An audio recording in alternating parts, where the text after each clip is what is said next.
नमस्कार दोस्तों, कैसे हैं आप सब। स्वागत है आपका अपने YouTube channel Narayana smart study में। आज की क्लासेस में हम लोग पढ़ेंगे कि भारतीय संगीत का सामान्य परिचय, इसमें कितनी चीज़ें दी गई हैं, इस सारी चीज़ों को हम लोग आज पढ़ेंगे। इससे पहले क्लासेस में हमने देखा था चैप्टर फर्स्ट का, इसी का पार्ट 1 में बहुत सारी चीज़ों को हमने पढ़ा था। सामवेद से लेकर के गंधर्व संगीत से लेकर के आपका तमिल संगीत और कर्नाटकी संगीत का उद्भव हमने पढ़ा था। और आज की क्लासेस में हम लोग भारतीय संगीत का सामान्य परिचय और शास्त्रीय संगीत, उपशास्त्रीय संगीत, इन सारी चीज़ों को हम लोग कवर करेंगे। तो चलिए शुरू करते हैं। कलाओं को मूलभूत रूप से 2 भागों में वर्गीकृत किया गया है। कलाओं को कितने भागों में वर्गीकृत किया गया है? तो 2 भागों में वर्गीकृत किया गया है। पहला एक ललित कलाएँ और दूसरा है एवं अन्य उपयोगी कलाएँ। पहला ललित कलाएँ एवं अन्य उपयोगी कलाएँ। ललित कलाओं के 5 प्रकार माने गए हैं। ललित कलाओं के कितने प्रकार? 5 प्रकार माने गए हैं, जिसमें कि संगीत कला, काव्य कला, चित्रकला, मूर्ति कला एवं स्थापत्य कला। ये 5 प्रकार का क्या बताए गए हैं? तो ललित कलाओं के 5 प्रकार माने गए हैं। ठीक है। सभी ललित कलाओं में संगीत को श्रेष्ठ माना गया। अब जितने भी ललित कलाएँ हैं ये 5 प्रकार में, उसमें सबसे श्रेष्ठ माना गया है किसको? तो संगीत कला को। यह वह कला है जिसमें स्वर और लय द्वारा हम अपने भावों को प्रकट करते हैं। तो संगीत को क्यों माना गया है? क्योंकि यह वह कला है जिसमें कि हम अपने स्वर और लय के द्वारा अपनी भावों को, जो मन के अंदर जो हमारा भाव है उसको हम लोग क्या करते हैं? प्रकट कर पाते हैं। किसके द्वारा? तो स्वर और लय के द्वारा। किसके द्वारा? स्वर और लय के द्वारा हम अपने भावों को क्या करते हैं? प्रकट करते हैं। यहाँ पे एक श्लोक दिया गया है कि गीतम वाद्यम तथा नृत्यम त्रयम संगीत मुच्यते। यह जो श्लोक है वो संगीत रत्नाकर से लिया गया है, जो कि श्लोक नंबर 21 है और स्वर्गता अध्याय से लिया गया है। कहाँ से लिया गया है? स्वर्गता अध्याय से लिया गया है। और कौन से ग्रंथ से लिया गया है? तो संगीत रत्नाकर से लिया गया। अब संगीत रत्नाकर को इसके पहले क्लास में मैंने आप लोग को बताया था कि किनके द्वारा लिखा गया ग्रंथ है। तो शारंग देव जी ने लिखा है। किसने लिखा है? किन्होंने लिखा है? तो शारंग देव जी ने लिखा है। इसका भावार्थ क्या है? तो गायन, वादन तथा नृत्य, इन तीनों कलाओं के समावेश को संगीत कहते हैं। तो संगीत किसको कहते हैं? तो गायन, वादन तथा नृत्य, इन तीनों के समावेश को हम लोग क्या कहते हैं? तो संगीत कहते हैं। संगीत शब्द सुनते ही हमें गीत, वाद्य यंत्रों पर बजती धुन तथा नृत्य में थिरकते पैर आदि बातों का आभास होता है। इसीलिए संगीत में गीत, वाद्य व नृत्य तीनों समन्वित हैं। संगीत का मूल आधार स्वर और लय है। अब यहाँ पे पूछा जा सकता है कि संगीत का मूल आधार क्या है? संगीत का जो मूल आधार क्या है? तो स्वर है और दूसरा क्या है? लय है। स्वर और क्या है? लय है। स्वर और लय के साथ भाषा, कविता, पद का समन्वय संगीत का अनूठा आकर्षण प्रदान करते हैं। अब स्वर और लय के साथ साथ जो भाषा होता है हमारा, जो कविता होती है, जो पद होता है, उसका साथ भी, उसका समन्वय भी संगीत को क्या करता है? एक अनूठा आकर्षण प्रदान करते हैं। संगीत की अभिव्यक्ति विभिन्न प्रकार की गायन और वादन शैलियों द्वारा की जाती है। जो संगीत की जो अभिव्यक्ति होती है वो विभिन्न प्रकार की जो गायन और वादन शैलियों के द्वारा किया जाता है। संगीत हमारी भारतीय संस्कृति का अभिन्न अंग है। जो संगीत है, हमारी जो संस्कृति है, जो भारत की संस्कृति है, उसका क्या है? एक अभिन्न अंग है, एक अलग अंग है। यह अभिव्यक्ति का एक ऐसा माध्यम है जो व्यक्ति को एक दूसरे के साथ जोड़ता है। यह क्या है? तो एक ऐसा माध्यम है जो कि एक व्यक्ति को दूसरे व्यक्ति के साथ जोड़ता है। केवल मनुष्य एवं जीव जंतु ही नहीं, वरन पेड़ पौधों पर भी संगीत का प्रभाव पड़ता है। तो संगीत का जो प्रभाव होता है केवल मनुष्य जाति पर ही नहीं पड़ता है, जबकि पेड़ पौधों पर ही पड़ता है। किस पे पड़ता है? पेड़ पौधे पर भी पड़ता है। संगीत एक ऐसी औषधि है जो मनोवैज्ञानिक रूप से चित्त को एकाग्र कर उसे संतुलित बनाने की क्षमता रखता है। अब संगीत कैसी औषधि है? तो यह एक साइंटिफिक औषधि है जो हमारा मन है उसको एकाग्र करता है। क्या करता है? एकाग्र कर उसे संतुलन बनाए रखने में मदद करता है। क्या करता है? मदद करता है हमें। अब हम लोग यहाँ पे पढ़ेंगे मार्गी व देसी संगीत। क्या पढ़ेंगे? मार्गी और देसी संगीत के बारे में पढ़ेंगे। इसमें क्या कह रहा है कि हम सब गान या गीत शब्द से परिचित हैं। यह शब्द संगीत के साथ 2000 वर्षों से जुड़ा हुआ है। कुछ शब्दों को सुर एवं लय से सुशोभित कर इनकी रचना होती है। गायन, वादन व नृत्य में निपुण रचनाकारों द्वारा अपने कौशल से लोक रंजन के उद्देश्य से बनाई गई नियमबद्ध इस तरह की रचनाओं को गान के नाम से जाना जाता है। तो हम लोग गान के नाम से किसको जानते हैं? तो गायन वादन व नृत्य में निपुण जो रचनाकारों द्वारा अपने कौशल से लोक रंजन के उद्देश्य से जो बनाई गई, जो किसके उद्देश्य से बनाई गई है? लोक रंजन के उद्देश्य से बनाई गई नियमबद्ध इस तरह की रचनाओं को गान के नाम से जानते हैं। किस नाम से जानते हैं? तो गान के नाम से जानते हैं। प्राचीन काल से ही गान के दो रूप माने गए हैं। प्राचीन काल से कितने माने गए? दो रूप। पहला है क्या? तो मार्गी और दूसरा देसी माना गया है। क्या माना गया है? मार्गी और देसी। अब देखते हैं कि मार्गी संगीत क्या है। मार्गी संगीत क्या है? तो वह संगीत जिसमें शास्त्रों में वर्णित नियमों का कठोरता या दृढ़ता से पालन किया जाना अनिवार्य हो। मतलब जिसमें शास्त्रों का क्या होता है? नियम से उसका पालन किया जाना हो, अनिवार्य हो, उसको हम लोग क्या कहते हैं? तो उसके हम लोग मार्गी संगीत कहते हैं। क्या कहते हैं? मार्गी संगीत कहते हैं। इसी का प्रयोग ब्रह्मा से भरत आदि गुणीजनों को प्राप्त हुआ था। अब इसी का प्रयोग जो हुआ था किससे हुआ था? तो ब्रह्मा जी से भरत आदि गुणीजनों को प्राप्त हुआ था। यह धार्मिक समारोह में निश्चित विधि विधान से गाया व बजाया जाता है। यह जो आपका जो संगीत है वह कहाँ बजाया जाता है? तो धार्मिक समारोह में निश्चित विधि के अनुसार किया जाता है, गाया और बजाया जाता है। वैदिक या साम संगीत का समावेश इसी धारा में पाया गया है। जो वैदिक या साम संगीत का जो समावेश है वह इसी धारा में पाया गया। यह निश्चित व नियमबद्ध था। यह कैसा था? तो यह जो है निश्चित व क्या है? नियमबद्ध था। संगीत के ऋषि मुनि इस तरह के संगीत को मोक्ष प्राप्ति का साधन मानते हैं। जो संगीत के जो ऋषि मुनि है इस तरह के संगीत को किसका मानते हैं? तो ये मोक्ष प्राप्ति का साधन मानते हैं। किसका साधन मानते हैं? मोक्ष प्राप्ति का साधन मानते हैं। अब कह रहा है इसका अर्थ है मार्गी संगीत वह है जिसका प्रयोग ब्रह्मा ने के बाद भरत ने किया था। इसका अर्थ क्या हुआ? तो मार्गी संगीत वह है जिसका प्रयोग ब्रह्मा जी ने किसके बाद किया था? तो भरत के बाद किया था। ब्रह्मा के बाद भरत ने किया था। किसके बाद भरत ने किया था? तो ब्रह्मा के बाद भरत ने किसका प्रयोग किया? मार्गी संगीत का प्रयोग किया। यह अत्यंत प्राचीन और कठोर नियमों द्वारा गाया बजाया जाता है। यह क्या है? प्राचीन है और कठोर नियमों के द्वारा। कैसे नियमों के द्वारा? कठोर नियमों के द्वारा गाया व बजाया जाता है। इसी कारण यह प्रचलन में नहीं रह गया है। देशी संगीत। देशी संगीत हमारा क्या है?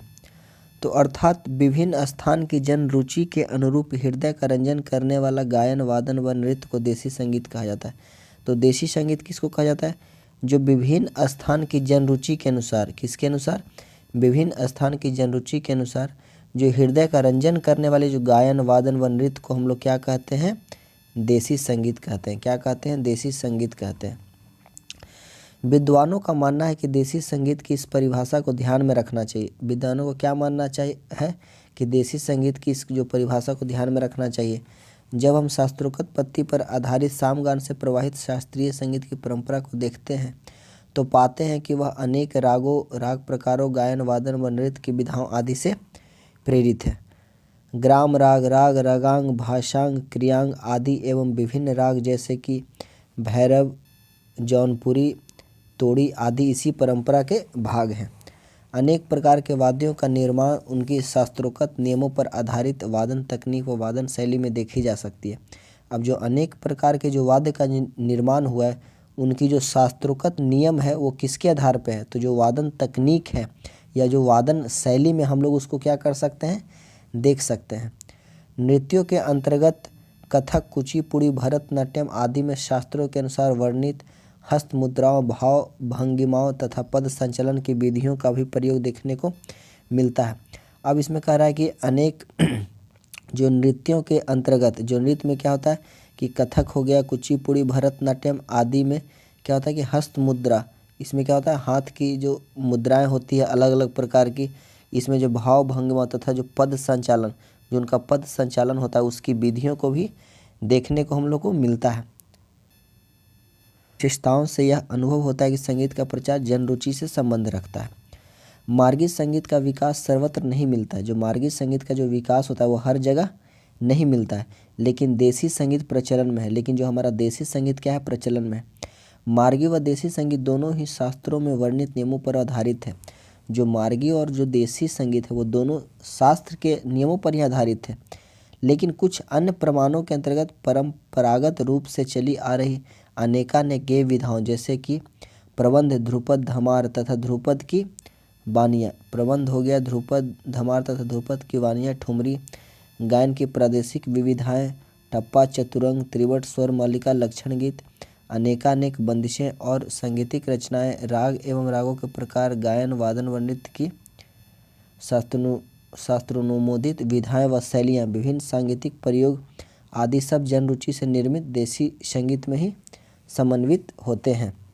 मतलब ये जितने प्रकार की जो शैलियाँ दी गई है, प्रबंध, ध्रुपद, धमार की वानियाँ, ठुमरी हो गया, टप्पा, चतुरंग, त्रिवट, स्वर मालिका, लक्षण गीत, ये सभी किसके अंतर्गत आते हैं? तो देशी संगीत के ही अंतर्गत आते हैं। शास्त्रोक्त नियमों की सीमा में रहते हुए बंदिशों व रचनाओं में विभिन्न प्रदेश की भाषाओं जैसे ब्रज, अवधी, राजस्थानी, भोजपुरी आदि का प्रयोग हुआ। अब क्या हुआ कि शास्त्र के नियम में रहते हुए भी, जो शास्त्र का जो नियम है उसके अंदर रहते हुए भी जो बंदिश व जो रचनाओं की जो भाषाएं हैं वह कैसी हुई? तो ब्रज में, अवधी में, राजस्थानी में, भोजपुरी आदि का प्रयोग हुआ। गायन व वादन शैलियों को अपने कलात्मक कौशल से विकसित करना भी देशी संगीत को परिभाषित करता है। अब जो गायन वादन की जो शैलियाँ हुई उसको अपने जो कलात्मक कौशल से विकसित करना भी क्या हुआ? तो देसी संगीत की परिभाषित करता है। अब जो भी हमारा देशी संगीत है उसको अपने गायन व वादन शैलियों के हिसाब से भी हम लोग क्या कर सकते हैं, जो विकसित करते हैं उसको भी क्या करता है? तो देसी संगीत परिभाषित करता है। संगीत शास्त्रों में वर्णित नियमों के आधार पर संगीत का क्रियात्मक स्वरूप बनता है। समय के साथ साथ क्रियात्मक स्वरूप में कलाकारों की नवीन प्रतिभाओं व कला कौशल के कारण कुछ नए राग, नई बंदिशें तथा नई विधाएं जन्म लेती है। इनका पुनः विश्लेषण करते हुए संगीत के विद्वान कुछ नवीन सिद्धांतों व नियमों को ग्रंथों में अंकित कर देते हैं। इस प्रकार समय के साथ साथ शास्त्र व क्रिया का आदान प्रदान चलता रहता है और देशी संगीत एक स्वस्थ कला के रूप में विकसित होता रहता है। देशी संगीत के अतिरिक्त लोक संगीत भी जन रुचि पर आधारित होने के कारण यह देशी संगीत के अंतर्गत रखा जा सकता है। अब जो हमारा देशी संगीत है उसके अतिरिक्त जो लोक संगीत भी क्या है कि जन रुचि के आधार पर है। क्या है? तो ये भी क्या है?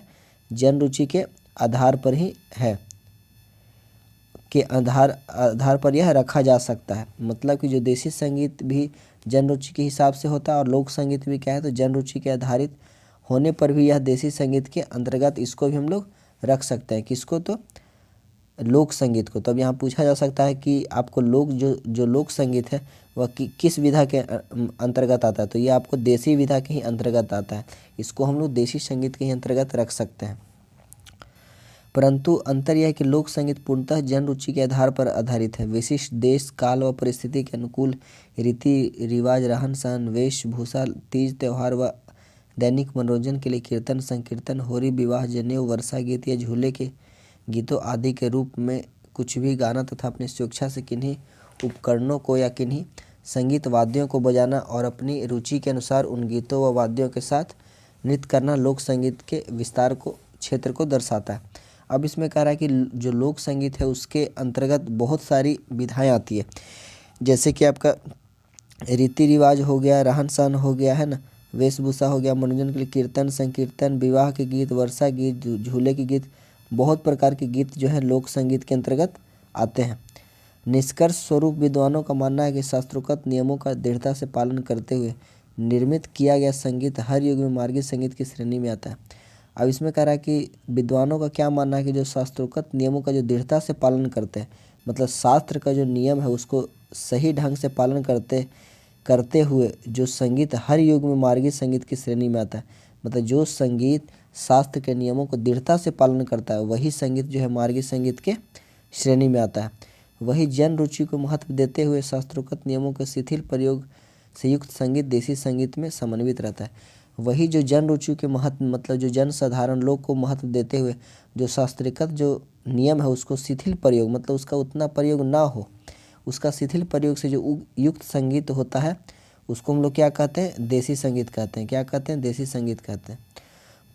पूर्णतः मौखिक परंपरा पर आधारित स्वतंत्र व स्वच्छंद सांगीतिक प्रयोगों में युक्त विभिन्न सामाजिक एवं सांस्कृतिक पर्वों व उत्सवों पर मनोरंजन के उद्देश्य से पल्लवित संगीत लोक संगीत के रूप में जाना जाता है, जो कि देसी संगीत के अंतर्गत है। किसके अंतर्गत है?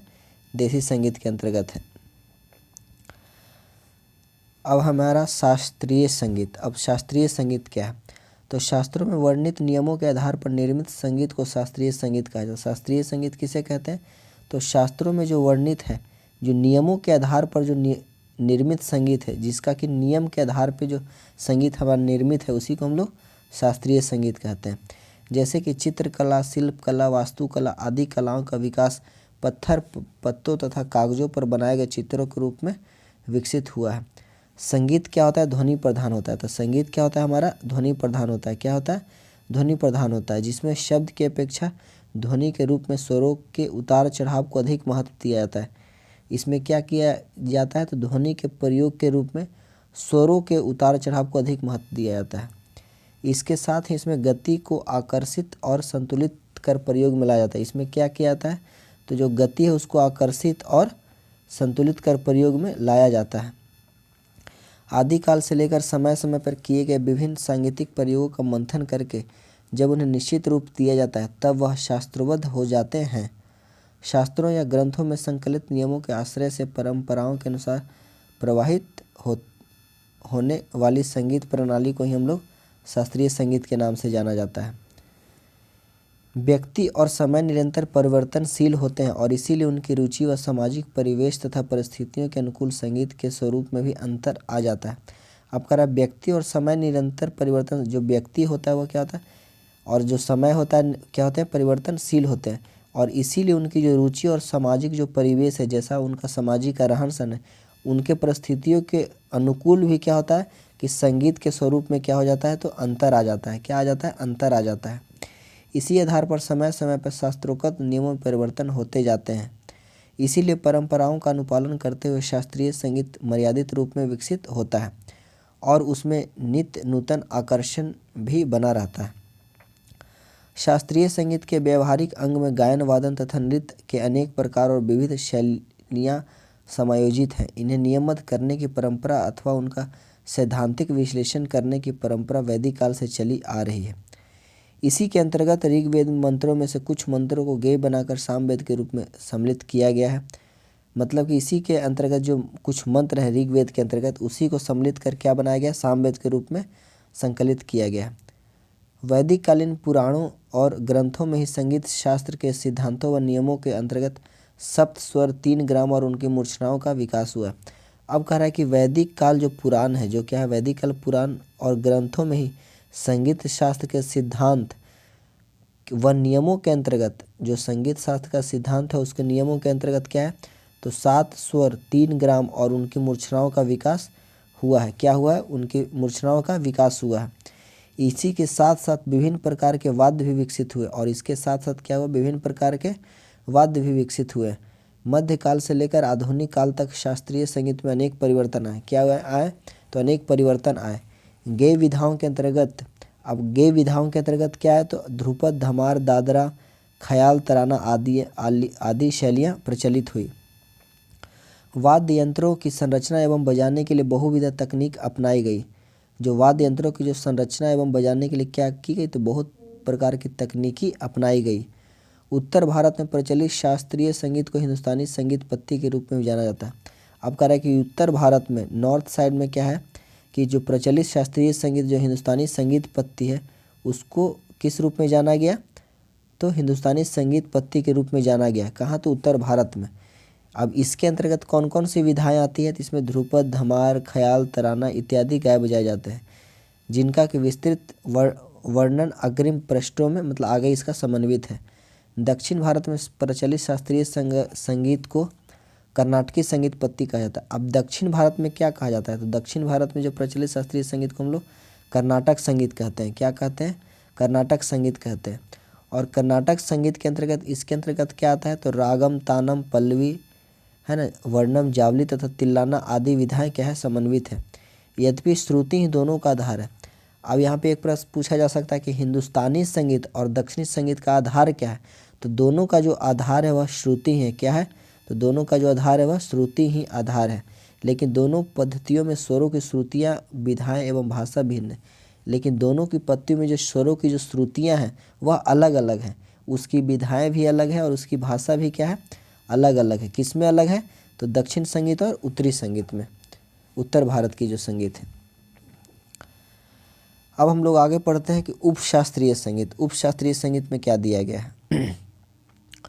तो जिन गेय विधाओं में संगीत के नियमों के कठोर पालन की अपेक्षा रस, भाव और रंजकता की प्रधानता रहती है, तो ऐसी गेय विधाओं में जिसमें कि संगीत के जो कठोर नियम है उसका पालन ना करते हुए केवल रस, भाव और रंजकता की प्रधानता रहती है। किसकी प्रधानता रहती है? रस, भाव और रंजकता की प्रधानता रहती है। उसी को हम लोग क्या बोलते हैं? उपशास्त्रीय संगीत कहते हैं। क्या कहते हैं? उपशास्त्रीय संगीत कहते हैं। ऐसी गेय विधाओं में शब्दों के भावों को स्वरों के विविध अलंकृत प्रयोगों द्वारा व्यक्त किया जाता है। अब इसमें जो गेय विधा है उसमें क्या करते हैं? शब्दों के भाव को, जो शब्दों का जो भाव है उसको किसके द्वारा? तो स्वर के विविध अलंकृत प्रयोग, मतलब स्वरों के जो अनेक अनेक प्रकार के जो अलंकृत प्रयोग जिसके द्वारा उसमें मतलब खूबसूरती लाई जाती है उसके भाव में, तो किस प्रकार लाई जाती है? तो कर्ण हो गया, मिंड हो गया, मुर्की हो गया, बोल बनाव आदि अलंकरण से शब्दों को सौंदर्य रूप अभिव्यक्त करना उपशास्त्रीय संगीत का विशेष उद्देश्य होता है। क्या होता है? उद्देश्य होता है। ठुमरी, टप्पा, दादरा उपशास्त्रीय संगीत की महत्वपूर्ण गेय विधा है। अब उपशास्त्रीय संगीत की महत्वपूर्ण गेय विधाएं कौन कौन सी है? अगर यहाँ पूछा जा सकता है तो क्या हो जाएगा आपको? ठुमरी हो जाएगा, दादरा हो जाएगा और टप्पा हो जाएगा। क्या हो जाएगा? आपको टप्पा हो जाएगा। आपको हो गया ठुमरी, हो गया टप्पा, हो गया दादरा, हो गया। ये सब क्या है? उपशास्त्रीय संगीत की महत्वपूर्ण गेय विधा है। उपशास्त्रीय संगीत में एक राग से दूसरे राग में जाने की स्वतंत्रता भी रहती है। अब उपशास्त्रीय संगीत में क्या होता है कि एक राग से हम लोग दूसरे राग में भी जा सकते हैं, कोई रोक टोक नहीं रहता है। रंजकता और भावाभिव्यक्ति का मूल उद्देश्य होने के कारण छोटे छोटे स्वर समूहों का समावेश और भावों की सूक्ष्मता और सुकुमारता इस संगीत की विशेषता है। इस संगीत की क्या विशेषता है? तो रंजकता और वो जो भावाभिव्यक्ति का जो मूल उद्देश्य होने के कारण इसका क्या है कि छोटे छोटे स्वर समूह का क्या होता है? समावेश होता है। क्या होता है? समावेश होता है। और भावों की सूक्ष्मता इस संगीत की क्या है? तो विशेषता है। अब आगे है कि उपशास्त्रीय संगीत के अंतर्गत हिंदुस्तानी संगीत में ठुमरी, दादरा, टप्पा, चैती आदि गायन शैलियाँ समावेश है। उपशास्त्रीय संगीत के अंतर्गत कौन कौन से आते हैं हिंदुस्तानी संगीत में? तो हमारा ठुमरी है, दादरा है, टप्पा है और चैती आदि गायन शैलियाँ विद्यमान है। अब सबसे पहले हम लोग ठुमरी को देखते हैं। किसको देखते हैं? ठुमरी को देखते हैं। तो ठुमरी क्या है? तो ठुमरी एक ऐसी गेय विधा है जिसमें कि लोक और शास्त्रीय दोनों प्रकार के संगीत के तत्व विद्यमान है। ठुमरी ऐसी विधा है जिसमें कि लोक संगीत और शास्त्रीय संगीत दोनों प्रकार के संगीत क्या है? विद्यमान है। ठुमरी को श्रृंगार रस प्रधान शैली माना गया है। ठुमरी को कौन से रस प्रधान माना गया है? तो श्रृंगार रस। कौन सा माना गया है? श्रृंगार रस माना गया है। इस गेय विधा में स्वर व शब्द एक दूसरे के पूरक हैं। इस गेय विधा में क्या होता है? जो स्वर और शब्द होता है एक दूसरे क्या रहते हैं? पूरक रहते हैं। इसीलिए एक ही शब्द को बोल बनाव के रूप में विभिन्न स्वर नई नई छवियाँ प्रदान करते हैं। इसीलिए इसमें क्या होता है कि एक ही शब्द को हम लोग विभिन्न विभिन्न प्रकार से विभिन्न प्रकार के बोल बनाव से इसको क्या करते हैं? अलग अलग छवि प्रदान करते हैं, अलग अलग तरह से इसको दिखाने की कोशिश करते हैं एक ही शब्द को। उसी को ठुमरी कहते हैं। अब अवध के नवाब वाजिद अली शाह को ठुमरी का विशेष प्रचारक माना जाता है। अब ठुमरी का विशेष प्रचारक किसको माना जाता है? तो नवाब वाजिद अली शाह को। किसको माना जाता है? नवाब वाजिद अली शाह को माना जाता है। तब से लेकर आज तक ठुमरी के विविध स्वरूप विकसित होते रहे हैं। ठुमरी में कठिन रागों की अपेक्षा सरल व संकीर्ण प्रकृति के रागों का प्रयोग होता है। जैसे कि ठुमरी में क्या होता है? कठिन रागों की अपेक्षा किसका राग? तो सरल और संकीर्ण राग। कैसे राग? सरल और संकीर्ण प्रकृति के राग का उपयोग है। जैसे कि भैरव हो गया, काफ़ी हो गया, खमाज हो गया, पीलू आदि का हम लोग प्रयोग करते हैं। इसमें ताल कौन सा प्रयोग किया जाता है? तो इसमें ताल दीपचंदी हो गया, जत हो गया, चाचर हो गया, कहरवा आदि तालों का प्रयोग किया जाता है। किसका प्रयोग किया जाता है? तो दीपचंदी, जत, चाचर और कहरवा आदि ताल का प्रयोग होता है। ठुमरी गायन में तबला वादक भिन्न भिन्न लग्गियों का प्रयोग करते हैं। अब लग्गी का प्रयोग किस में करते हैं? तो हम लोग ठुमरी में भी करते हैं। तो ठुमरी गायन में क्या होता है कि जो तबला वादक रहते हैं भिन्न भिन्न लग्गियों का क्या करते हैं? प्रयोग करते हैं। क्या करते हैं? प्रयोग करते हैं। जिससे ठुमरी जो गायन क्या होता है? ठुमरी गायन का सौंदर्य कई गुना तक बढ़ जाता है। क्या होता है? कई गुना तक ये आपका बढ़ जाता है ना। क्या होता है? बढ़ जाता है। अब आगे देखते हैं कि ठुमरी वर्तमान समय में ठुमरी दो रूप से प्रचलित है। कितने प्रचलित हैं? दो रूप से प्रचलित है हमारा, है ना। प्रकार के ठुमरी में बोल बनाव की ठुमरी। बोल बनाव की ठुमरी हम लोग किसे कहते हैं? तो चैनदारी और ठहराव बोल बनाव की ठुमरी की विशेषता है। अब बोल बनाव की ठुमरी में क्या होता है कि चैनदारी होगा मतलब आराम से, और ठहराव होगा मतलब उसमें ठहराव होगा। वह किसकी विशेषता है? बोल बनाव की विशेषता है। कम शब्दों का प्रयोग करते हुए स्वरात्मक विहार से हाव भाव दर्शाते हुए गीत में निहित संवेदनाओं को अभिव्यक्त करना इस ठुमरी की क्या है? विशेषता है। तो कम शब्द का प्रयोग करते हैं, क्या होता है? कम शब्दों का प्रयोग करते हुए हम लोग इसको व्यक्त करते हैं। स्वरों और शब्दों का गुथाव तथा रागों का कथित मिश्रण करना पूर्णतः ठुमरी गायक की सांगीतिक कल्पना एवं सौंदर्य दृष्टि पर निर्भर करता है। तो मुख्य रूप से आप बात ये याद रखिए कि बोल बनाव की ठुमरी किसको बोलते हैं? जिसमें चैनदारी होता है और ठहराव होता है, उसकी यह विशेषता है। जिसमें कम शब्दों का प्रयोग करते हुए हम लोग अपने हाव भाव को क्या करते हैं? प्रदर्शित करते हैं। दूसरा होता है बोल बाँट की ठुमरी। दूसरा क्या है आपको? बोल बाँट की ठुमरी। बोल बाँट की ठुमरी की रचना ख्याल गायन शैली की भांति प्रतीत होती है। इसकी जो रचना होती है वो किस गायन शैली के द्वारा प्रतीत होती है, तरह होती है? तो ख्याल गायन शैली की तरह प्रतीत होती है। इसमें शब्द अधिक होते हैं। इसमें क्या होते हैं? तो शब्द क्या होते हैं? अधिक होते हैं। इसमें क्या होता है? शब्द अधिक होते हैं और शब्दों के बीच अंतराल कम होता है। इसमें क्या होता है? अंतराल कम होता है। और उसमें क्या होता है? बोल बाँट की ठुमरी में उसमें क्या होता है? ज़्यादा होता है। उसमें क्या हो रहा था? ज़्यादा होता है। इसमें अंतराल कम होता है। कर्ण व मुर्की आदि का प्रयोग कुछ शिथिल रहता है। इसमें कर्ण व मुर्की का प्रयोग भी कम करते हैं, परंतु बोल बनाव की ठुमरी की अपेक्षा बोल बाँट की ठुमरी में लय का अधिक काम दिखाया जाता है। अब कह रहा है कि बोल बनाव की जो ठुमरी की अपेक्षा बोल बाँट की ठुमरी में क्या किया जाता है? तो लय का काम अधिक दिखाया जाता है। किसका काम दिखाया जाता है अधिक? तो लय का काम का अधिक दिखाया जाता है। किसमें? बोल बाँट की ठुमरी में। अब आगे देखते हैं कि दादरा क्या है। तो दादरा उपशास्त्रीय संगीत की बहुत ही सुंदर व चपल चलन युक्त विद्या है। इस शैली में शब्दों की प्रधानता अधिक होती है। अब इस शैली में किसका प्रधानता होता है? तो शब्दों की प्रधानता अधिक होती है। दादरा गीत दादरा ताल के अतिरिक्त अन्य तालों में भी गाया जाता है। जो दादरा गीत है हमारा वो दादरा ताल में तो गाया ही जाता है, उसके द्वारा अन्य ताल में भी गाया जाता है। इसमें ठुमरी के समान फैलाव युक्त बोल बनाव नहीं होता। इसमें क्या होता है? ठुमरी के समान जो फैलाव युक्त जो बोल बनाए इसमें नहीं जाता है, परंतु लय के साथ चलते हुए शब्दों व स्वरों को भिन्न भिन्न रूप में गूंथते हुए अपने भाव की अभिव्यक्ति की जाती है। इसमें एक से अधिक अंतरा गाने का प्रचलन। अब देखिए ये इंपॉर्टेंट लाइन है। एक से अधिक अंतरा गाने का प्रचलन किस में होता है? तो आपको दादरा में होता है। किस में होता है? दादरा में होता है। यह विधा चंचल होती है। इसकी विधा कैसी होती है? दादरा क्या होती है इसका? तो चंचल होती है। इस विधा में स्वर व लय आधारित शब्दों का प्रयोग इस प्रकार किया जाता है कि दादरा का मूल रूप स्पष्ट होता रहे या जिस ताल का आश्रय लिया गया है उसकी चाल स्पष्ट होती रहे। दादरा में प्रयुक्त गीत का जो काव्य होता है वह वसंत वर्षा आदि ऋतुओं से या राधा कृष्ण के श्रृंगारात्मक वर्णन संबंधित होता है। अब इसमें जो गीत लिया जाता है वो किससे संबंधित होता है? तो काव्य वसंत हो गया, वर्षा आदि ऋतुओं से या राधा कृष्ण के श्रृंगारात्मक वर्णन से संबंधित होता है। दादरा गायन के बीच बीच में उस विषय से संबंधित दोहे या कुछ कविता आदि भी गाए जाते हैं जिनका मूल रचना से सीधा संबंध नहीं होता है। इसमें भी तबला पर छोटी छोटी लग्गियों का प्रभावपूर्ण वादन किया जाता है। अब कह रहा है कि इसमें भी आपका किसमें? तो दादरा में भी क्या किया जाता है? छोटी छोटी लग्गियों का प्रयोग किया जाता है। किसका किया जाता है? छोटी छोटी लग्गियों का प्रयोग इसमें भी किया जाता है। तो आप लोग ये भी बात याद रखेंगे कि दादरा में भी हम लोग क्या करते हैं? तो लग्गियों का प्रयोग किया जाता है। टप्पा क्या है? तो टप्पा शब्द की उत्पत्ति टप से हुई है। टप्पा शब्द की उत्पत्ति कैसे हुई? टप शब्द से हुई, जिसका अर्थ है कूदना, लांघना या छलांग लगाना। 18वीं शताब्दी में लखनऊ के नवाब आसिफउद्दौला के दरबारी एक पंजाबी गायक गुलाम नबी शोरी, जो कि शोरी मियाँ के नाम से प्रसिद्ध थे, ने टप्पा गायकी को प्रचलित किया। अब टप्पा गायकी को प्रचलित किसने किया? तो शोरी मियाँ ने किया। किसने किया? शोरी मियाँ ने किया। ये कहाँ के थे? तो लखनऊ के नवाब आसिफउद्दौला के दरबार के एक पंजाबी गायक गुलाम नबी शौरी थे। कौन थे? गुलाम नबी शौरी, जिनका कि नाम हम लोग शोरी मियाँ के नाम से ही प्रसिद्ध जानते हैं, ने टप्पा गायकी को प्रचलित किया। पंजाब प्रदेश से संबंधित होने के कारण ही संभवतः टप्पा की गायकी गीत रचनाओं में अधिकांशतः पंजाबी, सिंधी व मुल्तानी भाषाओं के शब्दों का प्रयोग होता है। अब इसमें क्या है कि पंजाब प्रदेश से ये होने के कारण क्या हुआ कि टप्पा गायकी की जो रचनाओं में जो अधिकांशतः जो भाषा रही कैसी रही?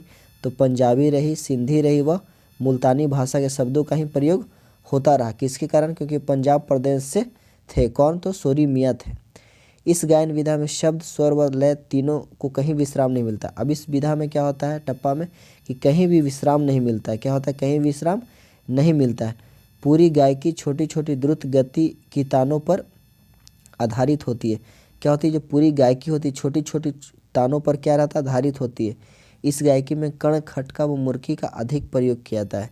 अब इस गायकी में क्या किया जाता है, तो कर्ण खटका मुर्की का अधिक प्रयोग किया जाता है। अब पूछा जा सकता है आप लोगों से किस गायकी में सबसे अधिक कर्ण खटका व मुर्की का प्रयोग किया जाता है, तो किस में किया जाता है, टप्पा में किया जाता है। काफ़ी, पीलू, खमाज, भैरवी, झंझोटी आदि रागों में टप्पा गाया जाता है। टप्पा किस रागों में गाया जाता है, तो गाया जाता है आपको काफ़ी में, पीलू में, खमाज में, भैरवी में और झंझोटी राग में गाया जाता है। इसकी गीत रचना में अस्थाई व अंतरा 2 भाग होते हैं। अब इसकी जो गीत रचना होती है इसमें कितने अस्थाई व अंतरा होते हैं, तो इसके 2 भाग होते हैं। कितने होते हैं, 2 भाग होते हैं। किसकी, तो टप्पा गायकी के। इसके साथ जत, दीपचंदी, चाचर, आधात आदि तालों का भी प्रयोग होता है। अब इसके साथ हम लोग कौन से ताल का प्रयोग करते हैं, तो जत हो गया, दीपचंदी हो गया, चाचर हो गया और आधा आदि तालों का प्रयोग करते हैं।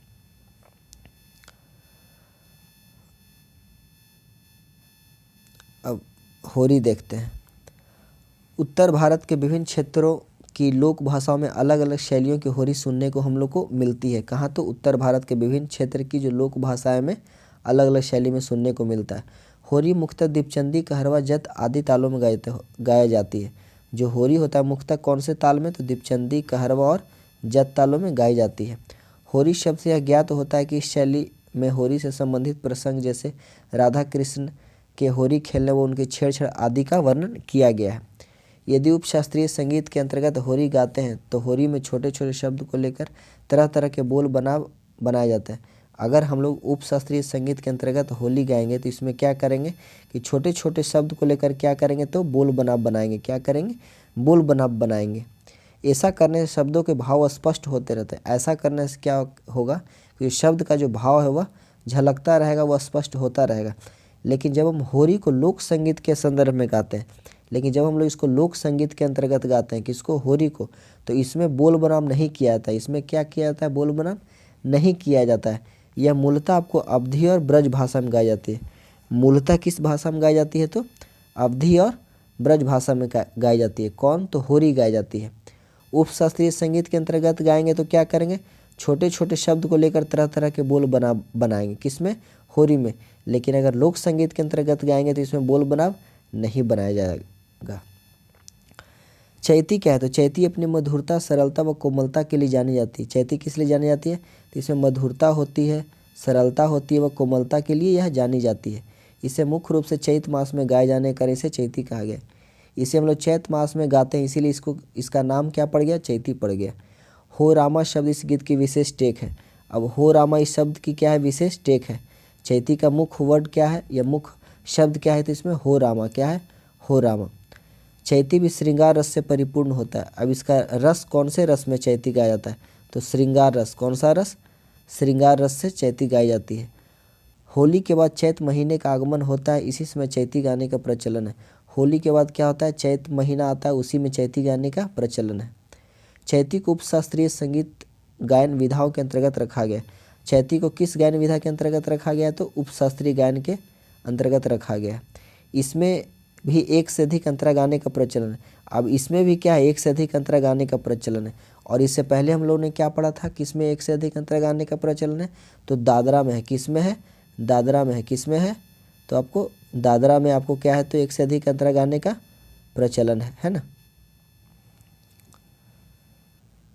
राम जन्म से संबंधित गीत भी इसी में गाए जाते हैं। जो राम जन्म से संबंधित जितने भी गीत होते हैं वह चैती में ही गाए जाते हैं। और यह मूलतः किस भाषा में होती है, यह भी मूलतः अवधी भाषा में गाई जाती है। किस भाषा में, अवधी भाषा में यह गाई जाती है।